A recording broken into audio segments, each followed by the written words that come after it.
sick? Why don't you just stay in the hospital forever, then?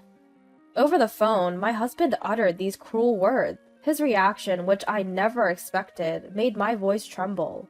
What are you saying? I don't need a sick wife. In fact, I've been doing you a favor by being with you all this time. You should be grateful. My husband left me alone with my illness and went off on a trip with his lover. In that moment, the trust I had built up in my husband came crashing down, all at once. I can't believe it.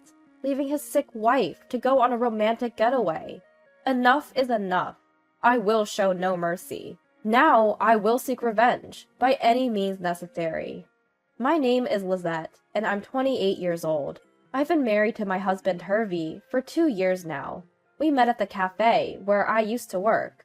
He was a regular customer who approached me, and our relationship blossomed from there. After dating for about a year, we got married without a hitch. I lost my parents when I was in 9th grade. All that was left for my family's house and the inheritance from my father, who was a businessman. Thanks to that inheritance, I was able to go to college. I owe everything I have now to my parents, and I'm grateful.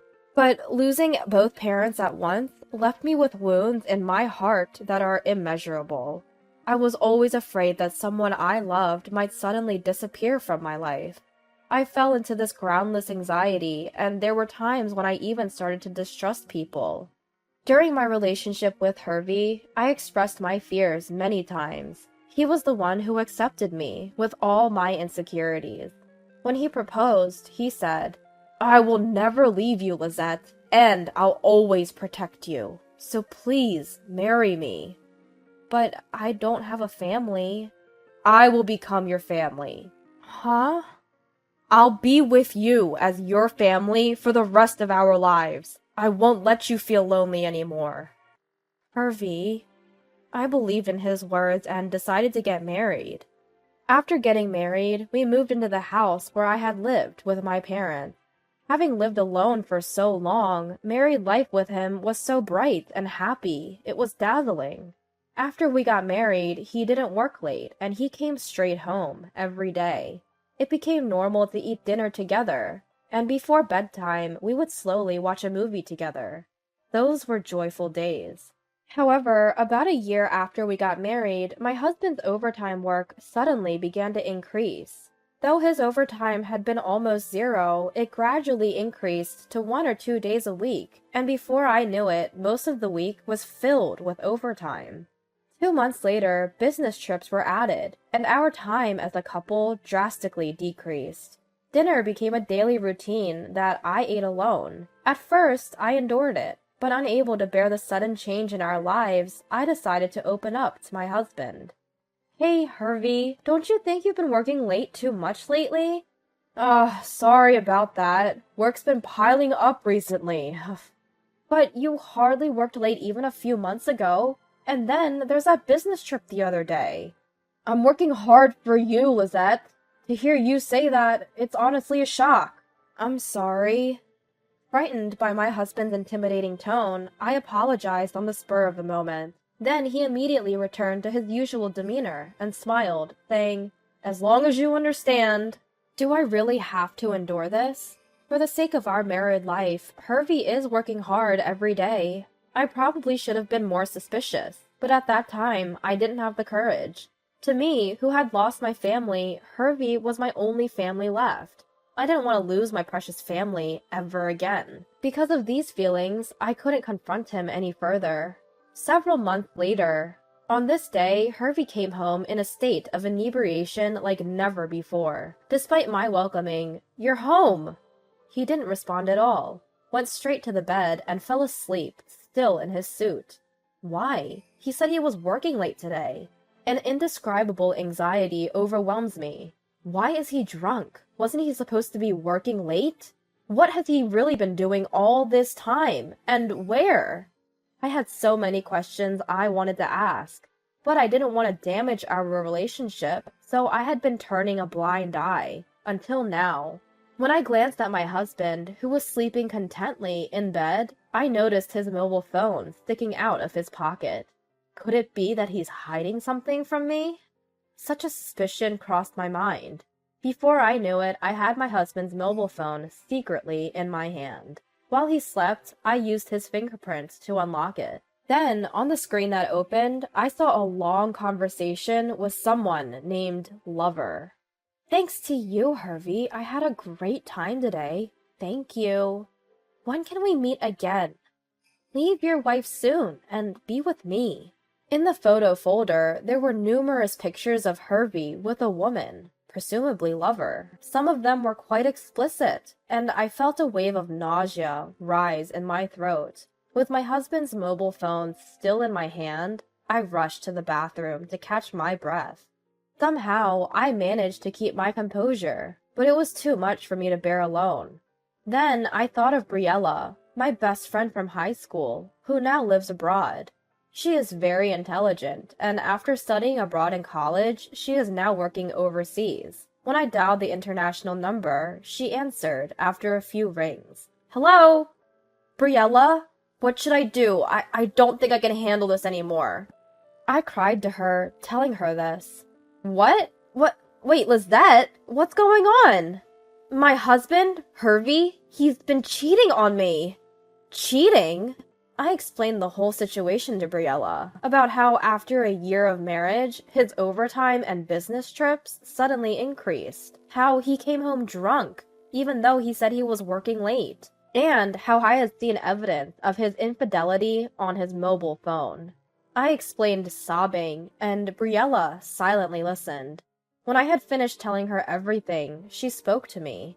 Lizette, listen carefully. I know this is painful right now, but I think it's best to properly gather evidence of the affair for the future. Evidence? But that means considering divorce. Then what? Lizette, do you want to spend the rest of your life with a man who cheats on you? I don't know. I know that you care about your family, Lizette, but can someone who makes you miserable truly be called family? Briella... Her words woke me up. I realized that I had unconditionally believed everything my husband had said. It was strange, thinking back, how suddenly overtime and business trips had become so frequent. Out of fear of losing him, I had turned my eyes away from reality. With Briella's advice, I decided to start taking steps towards divorcing Hervey. First, I transferred all the evidence of his infidelity that was on his mobile phone to mine. Briella introduced me to a lawyer she knew, and I diligently gathered evidence, guided by the lawyer's advice. I followed my husband, regularly checked his mobile phone. Collecting evidence while juggling work and household chores was truly exhausting. I even cut back on sleep, so my body was on the brink, and I collapsed several times. After all that effort, within a few months, I had gathered a significant amount of evidence of infidelity. With all this, I should definitely be able to divorce him advantageously. Finally, all my hard work seemed to be paying off, but just when I thought that, I collapsed at work and was rushed to the hospital. I thought it was just exhaustion, but the examination revealed a certain illness. I had to be hospitalized immediately. I had gathered the evidence and it was just the right time, but still, there was nothing to be done about the illness. I called my husband to tell him about it. Hervey, can you talk for a moment? What? Didn't I tell you I'm on a business trip for a while starting today? Actually, I collapsed at work. I need to be hospitalized for a bit. Huh? So? What do you mean, so? Is that all you have to say? You're going to be in the hospital, right? You'll be safe there. By this time, my husband had lost interest in me and was meeting with his lover almost every day. His treatment of me had become so careless that I even wondered if he was trying to get caught. Naturally, my feelings for him had completely cooled off. I was fed up with his complete lack of concern, and I couldn't help but ask. You're thinking it's lucky that I'm hospitalized, aren't you? Huh? What are you talking about all of a sudden? That's a pain. But it's true, isn't it? Today, you're not going on a business trip. You're going on a vacation with your lover. What? How did you find out about that? It's pretty obvious. Did you actually think you were hiding it? I I thought he would deny it more, but my husband surprisingly admitted to the affair quite easily. Perhaps thinking he was already caught, he suddenly became defiant. Yeah, that's right. I am having an affair. You got a problem with that? Ugh. How can you be so brazen? After all this time, you've been deceiving me. It's your fault for being fooled, right? And why don't you just stay in the hospital forever? What are you talking about? I don't need a sick wife. I've been doing you a favor by staying married to you this long, so be grateful. In that moment, all my feelings turned into anger towards my husband. Be grateful? This is not the married life I wanted. He's making a fool of me. I'll make him regret this. I will never forgive you, Hervey. Holding back the urge to scream at him, I calmly tell my husband. Then he responds with propagation. Feel free to do as you wish. You can't divorce me anyway. Why do you think that? Because it's true, right? I'm the only family you have. If you lose me now, you'll be all alone again. Are you okay with that? Huh. Family. Huh. Just behave and we'll remain a family. That's the deal. I'm off to enjoy a trip with my girlfriend. You have fun in the hospital too. With that, he callously hung up the phone. At that moment, a sweet, syrupy woman's voice could be heard through the phone, saying, "Are you done yet?" Perhaps he doesn't feel the need to hide it anymore. Even if his affair is exposed, he thinks I can't move forward with a divorce. Don't underestimate me. If he thinks that just by using the word family, he can fool me so easily, he's sorely mistaken. If you're feeling that way, just know that I have thoughts of my own. As I was filled with determination, I received a call from Briella, perfectly timed. I quickly explained the content of the previous conversation. So, that's the situation. Hervey seems to think I can't divorce him. What? Seriously? How much more can he belittle you? I know, right? Well, I'm planning on getting a divorce. The biggest problem is what to do after the divorce. What do you mean?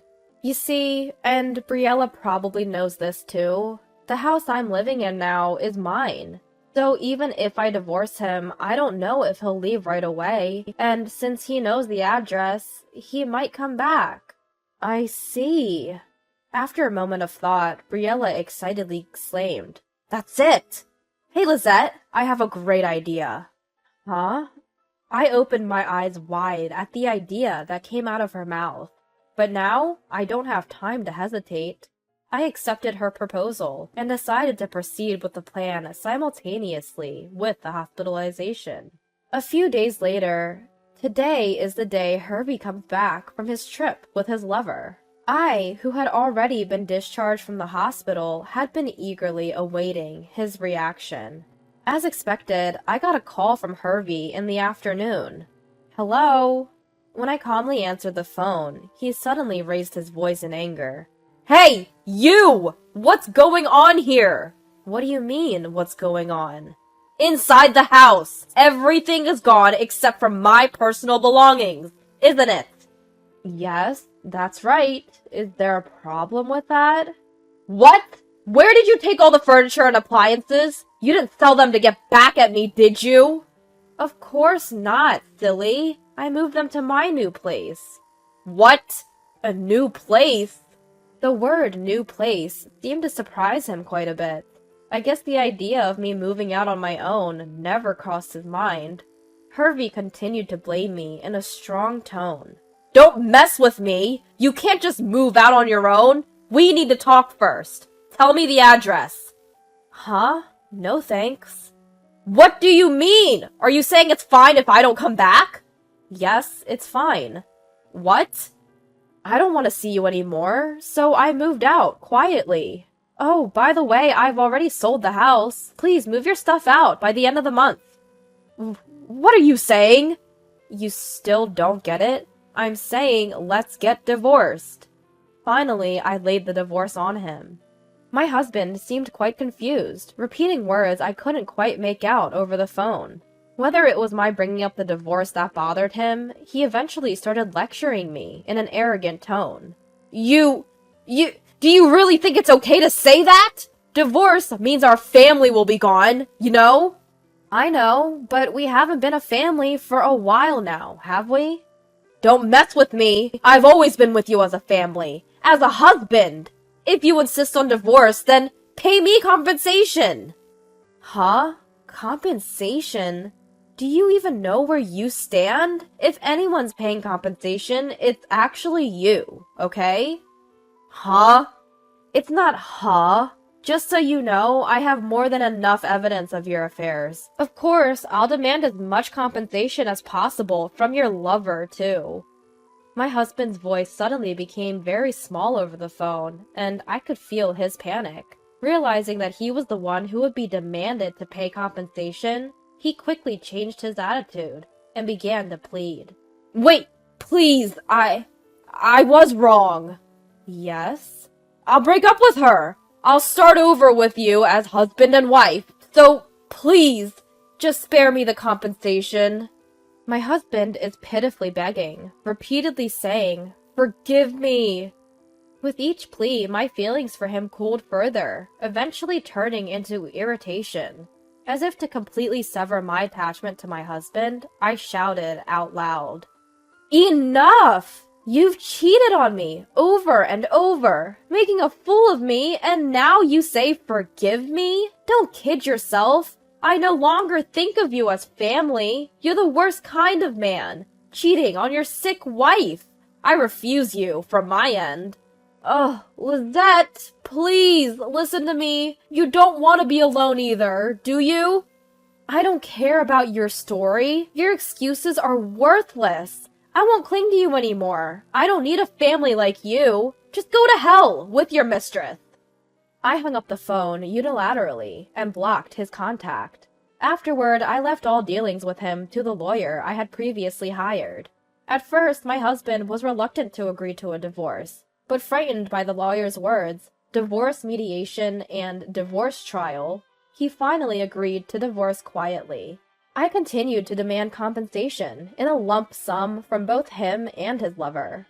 Perhaps because he had told her, "It'll never be found out." His lover became furious upon being asked for compensation. She paid me the compensation and immediately ended her relationship with Hervey. Being his junior colleague at the company, the whole office was abuzz with talk of my ex-husband's affair. He couldn't stand it any longer, so he voluntarily resigned from the company. Only debts remained for Hervey. Even when he asked his parents for assistance, they coldly cut ties with him.